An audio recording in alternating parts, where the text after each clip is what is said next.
எடப்பாடி பழனிசாமி அறிவித்த இந்த அறிவிப்பு வரவேற்கத்தக்கது. ஆட்சி மாற்றத்துக்கான ஒரு முடிவு. மாநிலத்தின் உரிமைகளை விட்டுக் கொடுக்கும் இந்த அரசு முடிவுக்கு வரும் என்று எதிர்பார்க்கிறோம்.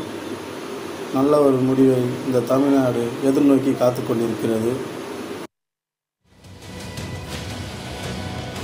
எடப்பாடி பழனிசாமி டிடி தினகரனை நியமனம் செல்லாது அப்படின்னு தீர்மானம் நிறைவேற்றினதாக பார்த்தேன் நான். ஆனால் இதெல்லாம் போலி. டெல்லியில் தேர்தல் கமிஷனில் இருக்கிற அந்த வழக்கெல்லாம் சரி பண்ணி எடுக்கிறதுக்கான ஒரு பிளானில் தான் இருக்கிறாங்க. இந்த கும்பலை எப்பவுமே நம்ப முடியாதுங்க. இது ஃபேக். அவ்வளோதான். வணக்கம். டிடிவி, இபிஎஸ், ஓபிஎஸ் எதுவுமே தேவையில்லை. இப்போ திருப்பியும் புதுசாக ஒரு எலெக்ஷன் வரணும். ஏன்னா இப்போ இருக்கிற செயல்பாடுகள் எதுவுமே அம்மா இருக்க மாதிரி இல்லை. நீ மக்களோட கருத்து தான் இனி தேவைப்படும். அதனால் புதுசாக ஒரு எலெக்ஷனை கொண்டு வந்துருங்க. தினகரன் வந்தால் தான் நல்லது. இல்லை தினகரன் வராமல் இருந்தால் பிஜேபி உள்ளுக்குள்ளே வர்றதுக்கு ரொம்ப வாய்ப்பு இருக்குது. அதனால் தயவுசெய்து தினகரனை ஆதரிக்கிறோம். வரவேற்பு. கண்டிப்பாக இது மக்கள் அதிமுக தொண்டர்கள் எல்லாருமே இதை ஏற்றுக்குவாங்க. கண்டிப்பாக சசிகலாவையும் தினகரனையும் அதிமுகவிலேருந்து விலக்கி வச்சா அம்மாவுடைய ஆன்மா மகிழ்ச்சி அடையும் நான் நினைக்கிறேன். எல்லாத்தையும் அதிமுக தொண்டருடைய விருப்பமும் அதுதான். நானும் அதிமுகவில் ஒரு உறுப்பினராக இருக்கிறேன். ஓகேங்களா. இபிஎஸ் இன்னைக்கு எடுத்திருக்கிற முடிவு வரவேற்கத்தக்க முடிவு. சசிகலாவை நியமித்த தினகரன் நியமனம் செல்லாதுன்னும் போது ஓகேங்களா, அதை நாங்கள் வரவேற்கிறோம். ஆனால் அதே செங்கோட்டையனும் திண்டுக்கல் சீனிவாசனும் நியமிச்சதும் செல்லாது. அடுத்ததாக இருக்கிற ஓபிஎஸும் மதுசூதனுக்கு தான் எல்லா தகுதியும் உள்ளது. டிடிவி தினகரனால் பதவி பெற்ற அமைச்சர்கள், அப்புறம் முதலமைச்சர் எடப்பாடி பழனிசாமி இவங்கெல்லாம் இப்போ டிடிவி தினகரன் அவர்களை நீக்கினது அவருக்கு செய்த துரோகம். ஏன்னா அவரால் தான் இந்த பதவியில் இருக்கிறாங்க. அவர் நினச்சிருந்தா என்றைக்கோ ஆட்சியை கலைச்சி விட்டுருக்கலாம். எனவே இது அவருக்கு செய்த மிகப்பெரிய துரோகம் தான் நான் சொல்கிறேன். இன்று அதிமுகவில் திரு டிடிவி தினகரனை ஒதுக்கி வைப்பதாக தீர்மானம் நிறைவேற்றியிருக்கிறார்கள். இது ஓபிசி அணியினரை ஏமாற்றுவதற்கான நடவடிக்கையாக தான் நான் பார்க்கிறேன்.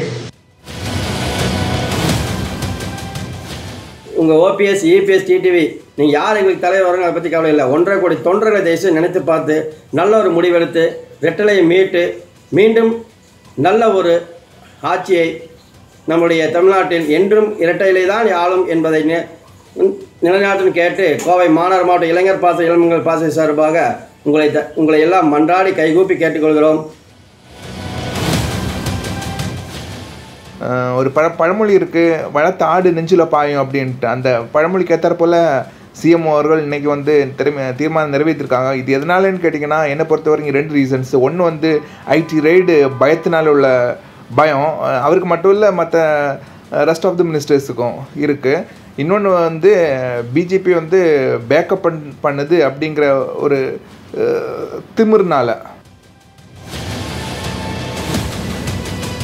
அப்போ இந்த தினகரன் தேர்ந்தெடுத்த செங்கோட்டையனும் திண்டுக்கல் சீனிவாசனோட பொறுப்பும் செல்லுமா? இல்லை இப்போ இருக்கிற நம்ம தமிழ்நாட்டோட முதலமைச்சராக இருக்கிற எடப்பாடியை தேர்ந்தெடுத்தது தினகரன், அந்த முதலமைச்சர் பதவி செல்லுமா?